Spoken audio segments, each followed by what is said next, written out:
What's poppin', people? It's Dante. Today we're going to be discussing form and content in motion. And so throughout this slideshow, we'll be looking at some of my photographs behind the scenes and discussing some ideas on how to photograph these decisive moments, how to put order to the chaos in our frames. You know, as life is out of our control and the spontaneous patterns of people and the way they move can be very difficult to put order to. However, through understanding simple fundamentals when it comes to composition and the way in which we can position our physical body in relationship to the action and the background, I believe we can enhance our ability to put order to the frame. And so here at this scene in Baltimore, as I photographed these two girls, I made some simple relationships at the moment of the click of the shutter, where at this scene I was actually photographing with the Ricoh GR2, which allowed me the possibility to be a bit more playful with how I compose. And so I was able to hold my camera up high at a different vantage point to photograph the girl's legs hanging from that branch in relationship to that beautiful smile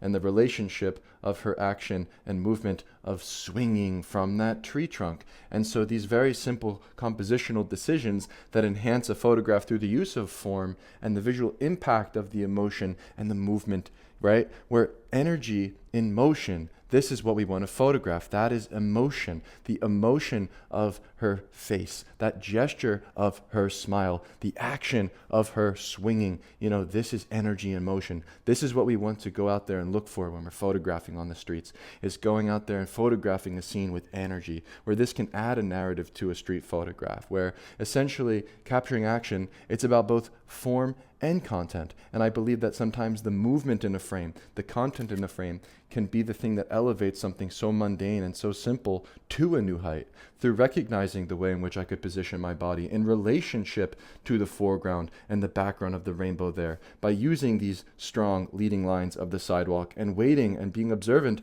of the man here as he's in perfect stride with the umbrella. I was able to put order to the frame by using these different anchor points in my foreground, by synthesizing those simple movements and simple people in my frame in relationship to that background element of the rainbow.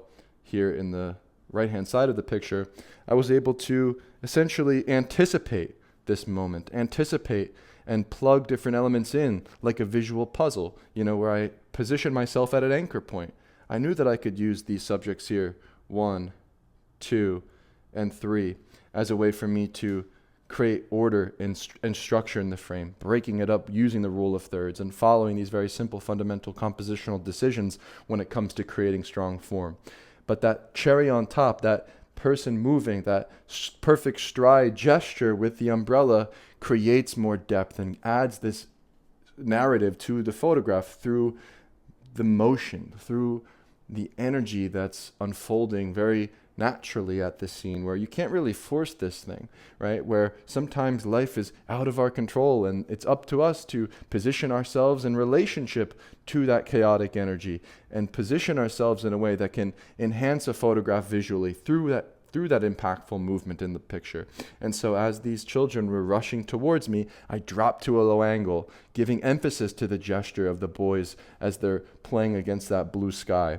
You know, for me, when I'm photographing, I like to think of life like it's solving a visual puzzle, and it's up to me to decide where I must position my body physically in relationship to the energy and the background in order to create something readable, in order to create something visually impactful. But there's something about the motion and the energy within a scene that elevates something so mundane to an extraordinary height. And this is, to me, why motion matters. It adds an immediacy and an excitement to a photograph. You know, it gives you a sense of before and after, suggesting that something's about to happen. Where you see at this moment here in Baltimore, there's this relationship and this simple gesture, this simple motion, this simple action between these two boys as they're playing here. You know, he's got a mask on. He's a superhero, and he's the supervillain trying to unmask the superhero here. You see him with his gesture, and we have three other subjects on the left-hand side, right? These three girls here, and they're a bit more static. You know, she's coming down from the stairs, but they add this sense of, this sense of before and after to the frame. where you're wondering what's going on. You're looking at the children hanging out, and this very mundane scene can become something more extraordinary. There's that tension there in the gesture between the two boys on the right-hand side, and there's the playful energy on the left-hand side with the three girls, and we have this very ordinary moment that becomes something more cinematic, like a still in a movie. And so when I photographed here at this scene in Baltimore, I was essentially waiting and very observant and aware and anticipating the moment, as this boy jumped and leaped and attacked that wall and was practicing his moves as he waited for the bus stop. I too was practicing. I too was there at the scene, photographing with repetition over and over again, understanding these different relationships of the man smoking the cigarette and the boy playing. And then finally we have this other person in the left-hand side, which adds an added layer or an added sense of depth to the frame formally. But the energy and the movement and the patterns here of the boy playing with that strong gesture and the smoke exiting the mouth of the man waiting for the bus, this adds this narrative and this depth to the picture through putting order to the motion in the frame. And so while I'm photographing, I try to use layers as a way to add depth and create a more engaging photograph, where here in Old City Jerusalem, when I approached the scene, I was photographing initially at the wall and I was observing the men as they prayed. But I realized that the energy, the movement, was on the left-hand side where they were going into the bathroom. When the men were going to pray, it was a very stagnant scene. They were kind of just standing there. There wasn't any energy there. But when I observed the scene and the movement of the men as they came in and out of the bathroom, I made sure to photograph that as my moment of interest. And so sometimes the best movement shots feel dynamic because they have depth, because you use layers and combine the foreground, the middle ground, and the background. And by combining layering with movement, we can elevate a photograph. And I find that there are some situations and places that you can go to, and understanding these relationships at the scene will allow you to anticipate the moments before they occur. And so here at this dog beach in Tel Aviv, I made sure to photograph at a scene where I could sense the possibility of a photograph. And you might be wondering, why was I photographing at the dog beach? Well, it's because I knew that there was energy here. I observed the way the dogs were running in and out of the frame. I observed the way they would rush into the water and come back, and the way that the dog owners would interact. And so at this scene, I was able to anticipate and use timing to make this photograph, as I was aware of the static subjects in the middle ground of the frame and the way they were bathing and laying here in the sand. But as the dogs entered the frame, my gut told me to press the shutter, and that energy in motion is what determined the impact in the photograph. Ultimately, the layering of the dogs in relationship to the subjects in the background are what give this narrative more depth, is what gives this photograph more impact. And so you can anticipate moments, and I believe that sometimes the best action shots aren't just these random snapshots, but there's something that you can actually anticipate in the moment through patience and observation. And so here in Shofat refugee camp in East Jerusalem, I entered the scene here and I spent some time, and I was chatting with these strangers, and they were engaging with their local watermelon and selling their produce and doing their thing. And over time, I was able to watch the scene unfold naturally, and I was simply there and prepared, waiting to make the photograph. And as he reached and grabbed the watermelon and placed it on his head, we have this joyous moment, this gesture, this energy and motion that I put order to through anticipation and timing.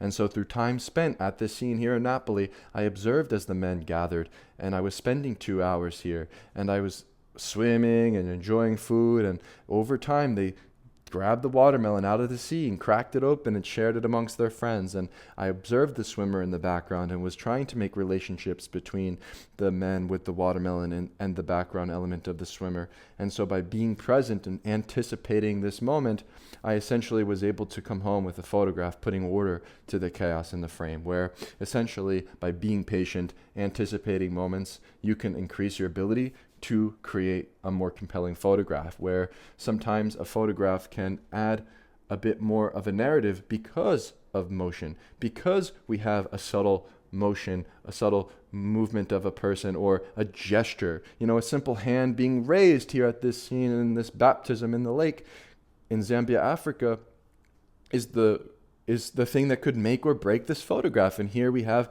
a gesture, a simple movement of a hand that elevates and gives a narrative to the frame, where we have a story here, where the subjects in the foreground and middle ground are stagnant. They're not moving, but they have strong visual impact on the viewer, as the gaze of the man on the right hand side is very strong, and the raising of the hand is something that makes you wonder what's going on. And then you have this sort of sense of anticipation, waiting for the before and after. What's going on here? What's going on next? And the man raising his hand is what tells the narrative. It's that simple action, that simple gesture that elevates the frame, as you can now understand the relationships between the different people in the photograph, and how the man is about to be dunked and baptized in the lake. And so there's different ways in which we can use framing to enhance the composition, and framing the motion in a certain way can elevate the mundane, where sometimes I like to use the rule of thirds, other times I'll center the photograph, but a lot of the times I find that by off-centering the thing that's in motion, the energetic scene can maybe be a bit more visually interesting, right? Where in this particular moment in Zambia, I decided to make the rule of thirds my mode of operation by placing the subject in the light and shadow on the left-hand side in relationship to the children playing in that energetic movement at the scene, with the shadow in the background on the right-hand side to add layer and depth to the frame. And so by watching and observing patterns as people are gesturing over and over again here at the scene in the canoe, I observed as the worker was moving the oar and constantly moving, and there was this dynamic energy. And by framing him on the right-hand side in relationship to my friend Amaz on the left-hand side, washing his face off in the lake, I was able to create a more dynamic frame by off-centering the subjects in motion, and by giving this composition room to breathe. And so sometimes the best photo has something visually impactful with a lot of movement and a lot of stillness, where there's a combination between the chaos and order here at this scene in Zambia as the funeral unfolded and the man was mourning. But that mourning gesture, that emotionally impactful moment, is what elevates the frame. And the background of the movement and the shoveling and the dust and the different people in the back viewing this funeral are what give the photograph more interest. It's what tells the story of the picture and gives this sense of place. And so the movement occurring in the background in relationship to the stillness and the emotion in the foreground give the photograph a bit more visual interest, and centering these subjects in the frame became a very impactful way to make this relationship between motion and stillness. And so at this scene in Zambia, Africa, I photographed these women as they were taking a break from their work. And as I dropped low to separate them from the sky, I observed these two subjects that were simply standing and chatting with me. However, in the background, we have a little bit more of a movement going on as this woman is going to bend and pick something up. And so as I had the subjects in the foreground still, once again, we have action, movement, something very subtle occurring in the background. But it is these very subtle movements, these very subtle changes between light and shadow play, between the gesture and the way that people move, that can elevate a photograph, and making a relationship between the stillness of a subject and relationship to the movement of another element in the background can create more dramatic effect in a photo. And so one must be very aware and be very patient to make a photograph that combines both strong form with content, putting order to the energy within our frames. As this dog swooped by, I understood that by dropping low, I could add him as a foreground element in the frame in relationship to the rainbow and the woman in the background outside of her home here. And so by positioning yourself correctly at a scene and understanding and anticipating these kind of things, you can essentially put order to the frame before the moment even occurs. And so I believe that it's ultimately up to your movement as a photographer that can affect the image that you create, where sometimes you're going to have to drop low, other times you're going to have to shoot at eye level, but you must be on your toes and ready and anticipating with physical awareness of your scene and awareness of what's going on to anticipate with patience these moments that occur. Where here in Penn's Landing, in my hometown in Philadelphia, I was photographing at this scene as these girls were leaping and playing here. We have some shadow play and a very strong blue backdrop. And so as she leaped off of the stairwell, I understood that by positioning her in relationship to that blue wall, we would have clear separation of that action, of that movement, of that energy at the scene. And so I photographed here for quite some time, but it wasn't until these people came into the frame that I had this visual interest to work with. And of course, the energy and action of the shadow play also elevates the frame from the mundane. But this came through me being very aware of the scene and the possibility of something occurring here, through finding that strong backdrop and understanding the geometry and the form and the elements that I could create to create something visually compelling in relationship to the moment and the movement. I came home with this photograph. And so motion in photography, it's not necessarily technical, it's emotional. It's about you being there and being present when you press the shutter, being aware of these moments, where you're actually out there in embodied reality photographing. And I can't stress it enough to go out there and explore the world, to experience life. In order to come home with a strong photograph, one must do the thing itself. No amount of studying or looking through these lectures and slideshows will help you. But if you actually go out there and put your mind, your body, and your soul out there in the world, and you're physically and emotionally engaged at the moment you press the shutter, I believe you can increase your ability to time these moments by using composition to enhance the content with strong form. But ultimately, it's up to you to be ready to photograph these moments. It's up to you to be prepared and to anticipate these moments that occur very spontaneously, and think about it, right? The photographer is merely responsible for where they position their physical body in relationship to that movement and the background. And so sometimes you'll have to drop low. Sometimes you'll position the subject on the left-hand side. You're going to have to make these relationships and understand these different elements that are visual on the fly, on the go. And you're going to have to be on your toes and move your physical body as much as the people in the frame are moving. And so energy in motion, this is what we look to photograph, the emotion of the streets. And through movement and through the energetic scenes that we photograph, I believe we can create a more compelling and impactful photograph by freezing the action, by putting order to the chaos. This to me is what it's all about. And so hopefully you can go out there and have a more nuanced understanding of how to do this thing. For I believe that ultimately what it comes down to is practice, discipline, and courage, and going out there with this intensity, where as much as the subjects in your photograph are moving and there's these intense moments occurring, you too should be hyper aware and intense, both emotionally and physically engaged, and looking with your sharp visual acuity and making relationships at each and every scene. And as a visual game and a way to practice is just photograph anything that moves. Anything that moves interests me. If it's a gesture, if it's the movement of the feet, practice timing on the street. If you're in your hometown and you're walking on the sidewalk and people are coming towards you, practice making that relationship of the person walking in perfect stride in relationship to the backdrops. This to me is a good game to play. It's treating this act of making a composition like a visual puzzle. And ultimately, you have to plug the different pieces in order to create strong form. And so understanding that it's going to take time and practice and anticipation to make a photograph of a strong action, movement, gesture, etc. is important to highlight. And so there are ways that you can practice this game. Remember the camera, it's like an extension of your eyes as much as it is an extension of your body, right? And so when I'm photographing these days, I have it on the camera on a wrist strap. It allows me to really be fluid with my movement. And sometimes you'll have to drop low. Sometimes you'll hold the camera up high. I find that the art of making a photograph of an energetic scene and putting order to the chaos, it actually, as much as it is a visual pleasure of looking and observing these different pieces and putting them together, it's up to you to be there, to be present, and to move your physical body and to use your body in relationship to the moment you press the shutter to create these frames, these dynamic, energetic scenes, and give life to your photographs. And so I encourage you to practice. I encourage you to walk more. I encourage you to go out there and to see the world and explore your hometown and to put the reps in, as over time, as you practice, you'll be able to anticipate these decisive moments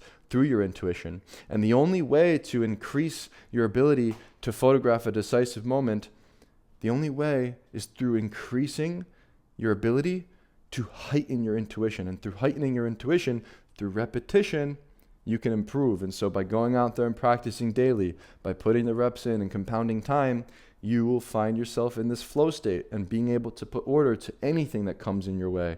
And so go out there, practice, shoot daily, shoot with repetition, and then hopefully over time, you'll have an increased and heightened intuition for you to be able to respond to these moments and put order to the movement in your frames. So thank you for watching. I will see you in the next video. Peace.